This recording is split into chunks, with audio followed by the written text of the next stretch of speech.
Welcome to Sportsmemo's betting podcast. We're talking soccer, MLS, 5 games on the slate. We're also talking PGA Championship. After that, we got Nick Borrman on with us. Nick, welcome to the pod. How are you?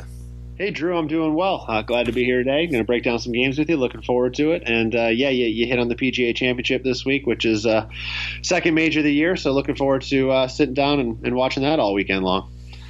Absolutely, Nick. That will be fun. Tiger Woods taking a lot of the mainstream media, but we got a couple other guys. Koepka, McIlroy up there. I believe they're favorites. So we'll get into that after the MLS. And we're talking with Nick, and he's got lifetime soccer totals. 58%. That's 168 and 124. He's had a lot of success on the pitch. That's talking the field for soccer out there for the American listeners. But let's talk these 5 MLS games, Nick. We got DC United at Toronto. Toronto 0.75 home favorites with a total of 3.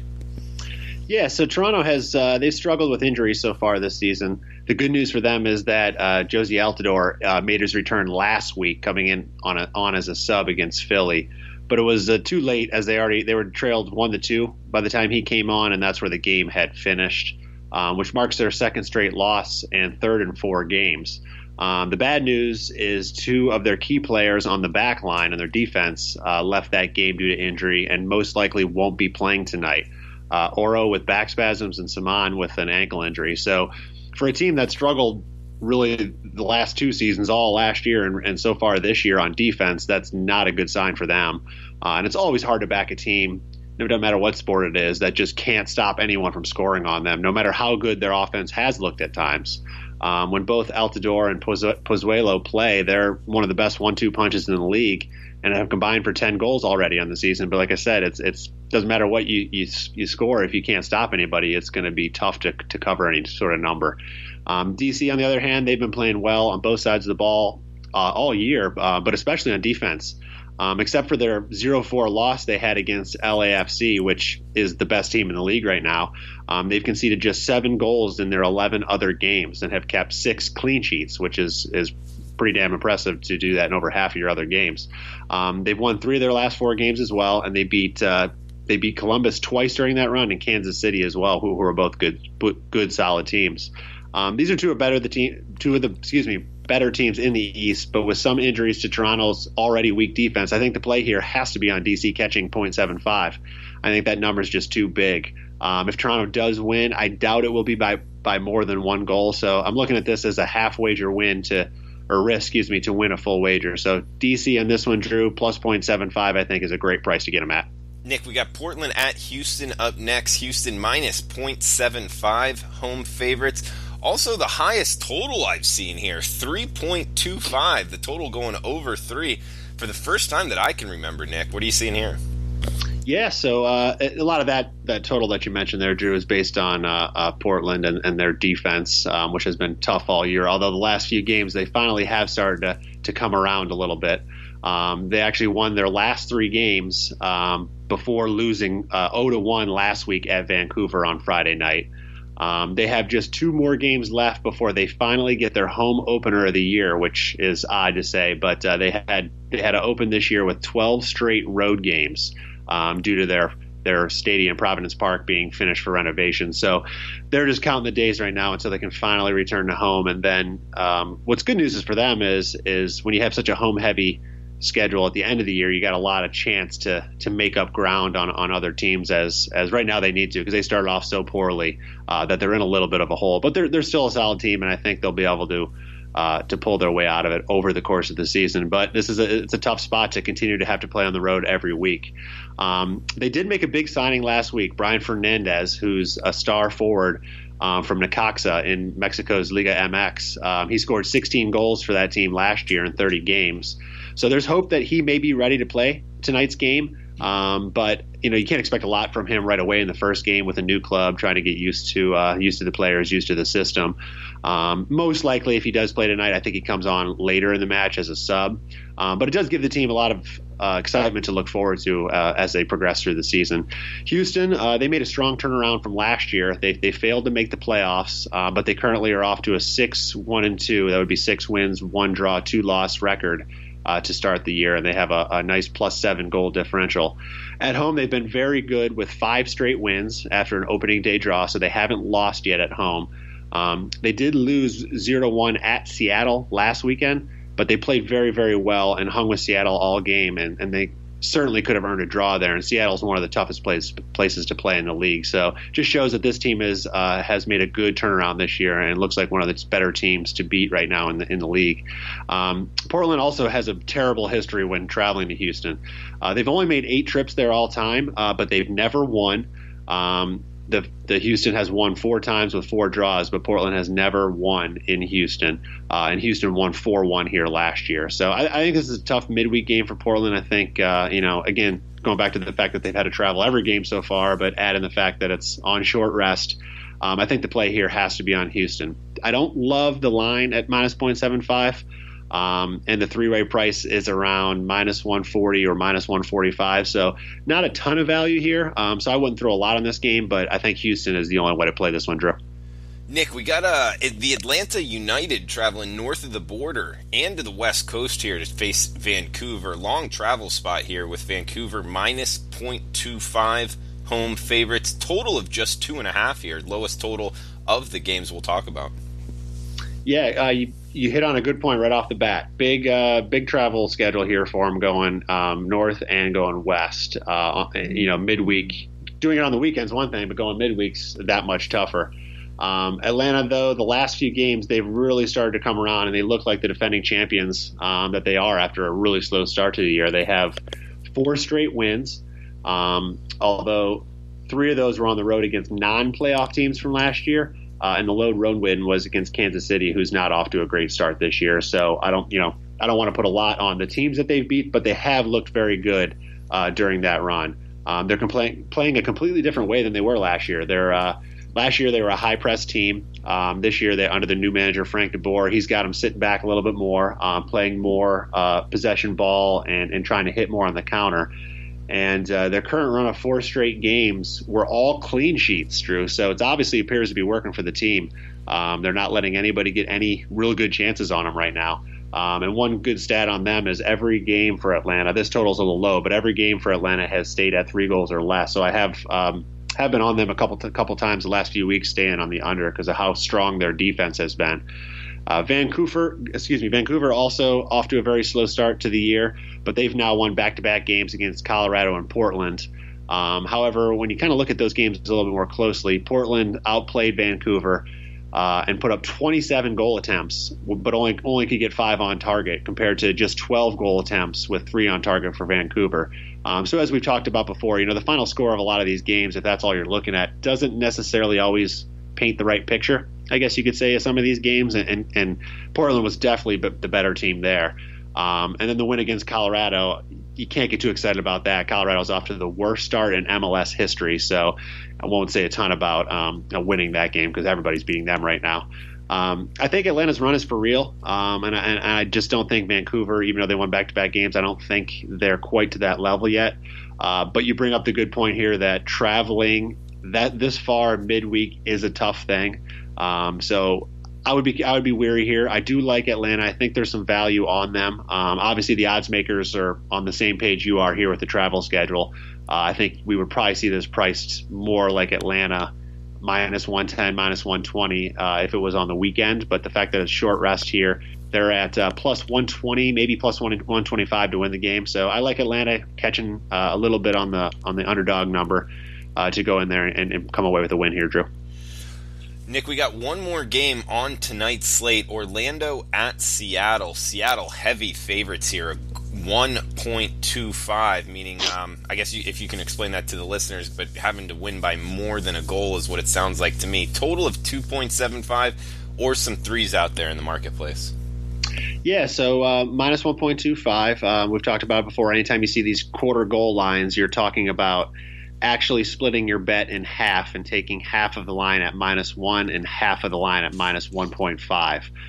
You're not physically doing that just by taking this line. It's doing that for you. So if you see Seattle win this game by a goal and you backed Seattle, you would actually lose half your bet. You would push on the -1 and win on the -1.5, and then vice versa for Orlando. So that's the quarter goal line we see. in this game, I think it's a little bit unjustified right now. Orlando, they need to get Nani back in their lineup for this game if they want any chance at earning points. He missed Sunday's match at Atlanta and is still questionable for this game, but rumor is that he will be back in the lineup here. If so, I like them to cover in this game pretty easily. And even without him, I think they have a good chance of keeping this close. They're an improved side from last year. They do have 5 losses this season, but only 2 of them have been by more than 1 goal. And oddly, both of those were at home. So they've been traveling well this year. Seattle, they beat a good Houston team last weekend, winning 1-0 at home after a run of 4 straight winless games.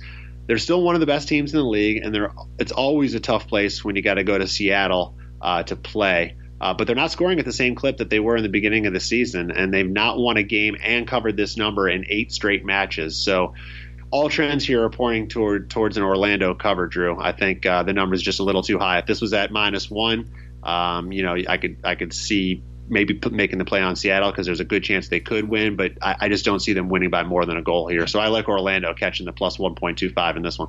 And, Nick, we got one game we're going to hit on tomorrow night's card. Thursday night, Dallas at LAFC. LAFC, big favorites here. -1.5 goals at home, total of 3. Yeah, there's little argument right now that LAFC is not the best team in the league. They have 8 wins, 3 draws, and just 1 loss so far. They've scored the most goals in the league with 29, while conceding the least with 8 through 12 games this year. They've cooled off a bit as far as results go, with just 2 wins in their last 5 games, with 2 draws and 1 loss during that period. I mentioned it before a few weeks ago that I think what we're starting to see here is that they're being overvalued a little bit. As you know, the general public, they're just going to be looking to take LAFC anytime they can because they, for the most part, keep winning games. So, you know, the odds makers have to make these adjustments, and I think we're starting to see that happen here. Dallas is a strong team. They're good. They're young. They're fun to watch, and I don't think that this line should be quite this high. I don't necessarily see Dallas going into LA and winning the game, but I think they can earn the cover. They actually had their worst result of the year this past weekend. They lost at home to the Red Bulls 1-3, which was the first time all year that they lost by more than 1 goal. But as we just talked about a few games ago, the score doesn't always match the statistics, and Dallas was actually the better team than New York in that game, and how they lost by even 2 goals was not what should have happened during the stats of that game. Dallas, like I said, they're young, they're fearless, they're just a perfect kind of team to go into LA and give them a tough game because they just have no fear right now. LA is good enough to cover the line. I think this line should probably be LA -1, maybe up to -1.25, but I think at the full number at 1.5 here, I think you have to take Dallas in this one. I like the value here, and I'm going with Dallas in this one, Drew. Nick, there's been some big games over in Europe of late. Seeing them getting some mainstream coverage. I believe the Champions Tournament. We got England FA Cup final here on Saturday. Manchester City -1.75 versus Watford. Total of 3. You mind telling us a little bit more about which game this is as far as the leagues go? You know, I know a lot of American listeners don't always know the difference between, you know, which division, which country, and everything. And also your breakdown here of Manchester City versus Watford. Yeah, sure. So most big leagues over in Europe, England, Spain, France, Italy, Germany, they all have a couple different competitions going on throughout the year. They have their main league. For instance, we're talking England here. So England's Premier League. They have that going on all year long, and that's the main goal for most of the teams. That's what you're going to hear most about. That's what you're going to see on TV a lot of the times.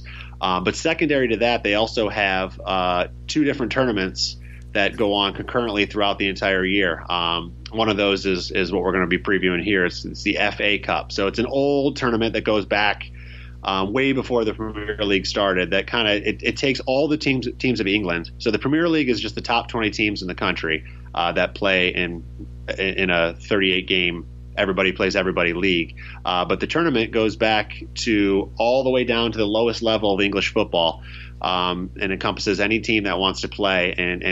And they play throughout. They start right at the start of the regular season, which is in August, and they play all the way throughout, just like any other tournament. You know, single elimination, all the way down to a champion. What happens is a lot of the lower tier teams, they play the first couple rounds, and these better teams like the Premier League teams don't come in until, the last couple rounds. But at this point, it's gotten all the way to the final. So the Premier League actually ended last week, and this is the last scheduled English game going on this season. So wanted to just kind of touch base on that and preview it a little bit. The Premier League, if you were paying any attention, was an awesome race. It was the closest race they've had in a long, long time. Man City, they prevailed by 1 point over Liverpool to take back-to-back league titles for the first time since United did it back in 08 and 09. Of course, Liverpool can forget about that loss if they can, because they're in the Champions League final, as you kind of mentioned before, against Tottenham next month. So a win there will help them forget about the Premier League title. But City, they won 14 straight games to end the year to win the Premier League title, which is really remarkable. Liverpool had just one loss this entire league season, which was to Man City. And they finished with the third highest point total in league history and lost. So think about that. I mean, the Premier League's been around a long, long time. And Liverpool had the third highest point total ever and didn't win this year. So it's pretty remarkable how close and how good those two teams were all year. So that's a little bit about the breakdown about the differences between the leagues. In this game, with that being said, it's hard not to see Man City winning this game. Although at its current price, there's not a ton of value, as they need to win by 3 goals to get a full win, which is a lot. Going back to the quarter goal lines, minus 1.75. If they only win by 2 goals, you're only going to win half your wager. So I don't like the chances that they necessarily win by 3. City did win both meetings against Watford this year. They won 3-1 at home and 2-1 at Watford. So you can obviously see they never really had a full cover by winning by 3 goals. So I like the over in this one better. I think there's a little bit more value there. Both games, as you saw earlier this year, did reach 3 goals. And if you look back at the history between these teams, they've finished with 4 of the last 5 meetings going over this total. One thing I don't look at a lot in any soccer matches, but I did look at here is a combo bet. I don't like to recommend a lot of combos or parlays, but one thing, like I said before, I don't see Watford winning. I think Man City is definitely the play here to win. They're minus actually 430 or somewhere around that on the money line, so I would never recommend taking something like that. But if you take them on the money line and parlay that with the over 2.5, which is around minus 200, you're actually getting about minus 120 parlay odds. And a lot of books will offer these as combo bets during soccer. They'll offer a team to win and over, or they'll offer both teams to score and over. And right now, if your book doesn't offer that as a combo bet, you can certainly play it as a parlay. And again, I don't recommend it very often, but I think Man City and to win and over 2.5 as a combo bet at minus 120 is worth a few bucks here. Otherwise, if you want to just keep it safe and go with a straight bet, I would look at over 3 in this one, Drew. Good stuff there, Nick. On the soccer pitch for tonight, tomorrow, and this weekend, we got golf coming up, PGA Championship Preview.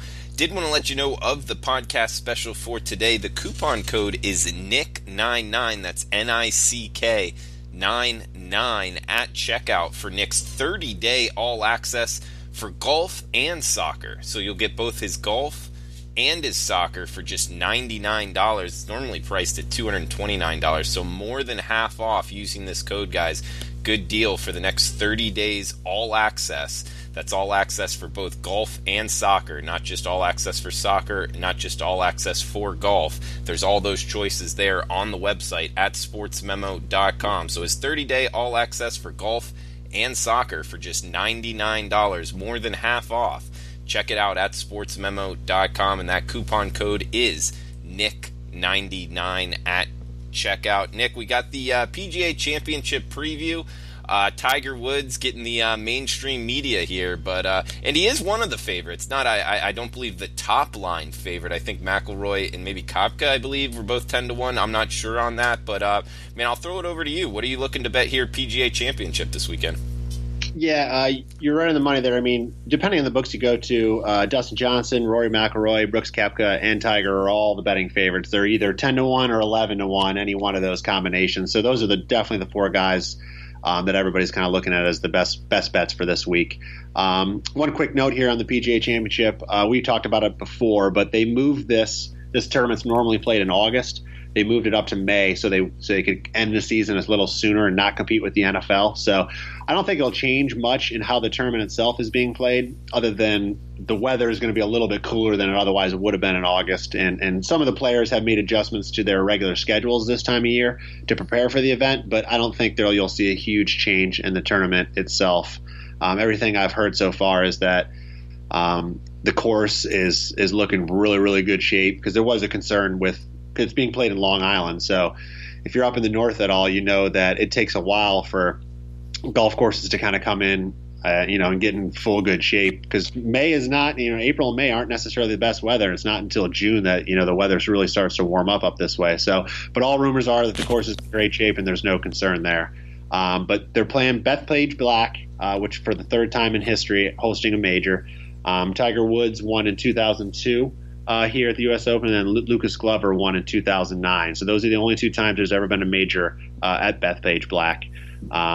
I'll be rooting personally for Tiger again. He's my favorite player. I always love to see that guy do well. Obviously, he's been in the news big time since he won the Masters. He would have been in the news anyway, but he's never, he hasn't actually played since the Masters win, which is last month. But that's really his pedigree. He's never wanted to play in tournaments that aren't important to him, so he could always focus on the majors. And obviously, the guy is as good as he is and has won as many times as he is. He knows what he's doing, so it's hard to question that. This year he already leads the tour in greens and regulation and ball striking. So it's no fluke what he's doing right now, and that Masters win is no fluke, despite all the naysayers that have for the last several years really saying that he was never going to be back and winning majors again. So good for golf, and of course I love to see it happening. Brooks Koepka, another one of the favorites this week. He's the defending champ. He finished fourth place last week at the Byron Nelson, and he finished tied for second behind Woods at the Masters last month. And the first 2 days, Brooks, Tiger, and Francesco Molinari are all paired together for Thursday and Friday rounds. So if you're going to catch any golf, that'll definitely be one of the featured groups on TV, and that'll be fun to watch on Thursday and Friday. Those three guys were all toe-to-toe at the Masters, so it'll be good to see them playing again with a little bit, I don't want to say lighter feeling to it on Thursday and Friday, but it won't be quite as stressful as it was on Sunday when they're all playing against one another. A couple guys I think I look at when we're doing these type of tournaments is I kind of look at some long shot odds. Matt Kuchar is one guy. He's 40-1 right now to win the tournament. I think he's worth a few bucks. He's been incredible all year. He's got 2 wins already this year. He's second behind Tiger in greens and regulation. He's just been playing great all the way through. He's rested. He took the last few weeks off to get ready for this week. So I think he's at that price. I think he's worth a few dollars. And another good way to play these type of events is not only taking outright winners, but taking guys to finish top 10 or top 20. Going back to Kuchar, he's right now at plus 200 to finish top 20. So another good chance I think he finishes high in this pack, and to double your money to just get him to finish in the top 20 I think has some great value. Ricky Fowler, another guy I like this week. His odds aren't nearly as great at 18-1 to win, but he does have some good history at Bethpage. He had the 54-hole lead here back in 2016. They played one of the playoff events, the Northern Trust here. He had the 54-hole lead, but he had a rough Sunday and ended up finishing tied for 7th. So he's out for a little bit of redemption. Been playing great this year, has a win already, but he's coming off back-to-back top 10s, including a tied for 9th at the Masters. And another option here for him is to look at him at the top 20. He's at plus 110 to finish top 20. So both of those two guys are guys I think they're going to have good finishes, and whether you choose to take them outright, top 10, top 20, I think all their pricing, any which way you look at it, has some pretty good value. One last one I'll throw out there is Ian Poulter, who's really quietly been playing great all year. I think he's being ridiculously underpriced here. He's actually plus 170 to finish top 30. He was top 20 at the Masters. He's had 7 top 10s already this year. I mean, the guy, like I said, he's just flying under the radar. I think there's big time value on him. I mean, plus 170 to finish top 30 seems like a no-brainer to me, and you could even go a little higher and get him take him top 20 if you wanted as well. Those are just some of the wagers that I'm looking at making this week, Drew. I do have a free play up on the site right now with Brooks Koepka at plus 120 over Dustin Johnson. So that's a head-to-head play, just who will finish better over the course of the 4 days. So you can check out the site with I got some analysis up on that play. But looking forward to an exciting tournament, and hopefully we can make some money this week. Yeah, I was just reading your free play here, Koepka versus Dustin Johnson. And guys, you can check that out at sportsmemo.com. We got the free play tab, or it's up on his handicapper page. That's Nick Borman's handicapper page. Free play up there, and great in soccer totals, great in the Champions League. And what about the PGA Championship package, Nick? When are you going to have that up? That will be up. Just as soon as this podcast is aired. We'll have it up probably within about an hour or so. All right, loading it up there at sportsmemo.com. Check it out for the PGA Championship. He's got his MLS afternoon 3-pack as well, or Wednesday soccer 3-pack as well. MLS Wednesday night 3-pack up at sportsmemo.com. So check all those plays out. We also got the podcast coupon code here, Nick99 at checkout. That's the best deal out there. 30-day all access for both golf and soccer. You're going to get all of Nick Borman's plays with analysis using the coupon code Nick99 at checkout. You get it for just $99. That's more than half off the price at sportsmemo.com. That coupon code is Nick99 at checkout. Nick, thanks for the time. Guys out there, best of luck with your bets. We'll be back tomorrow talking with Teddy Covers, talking MLB and NBA.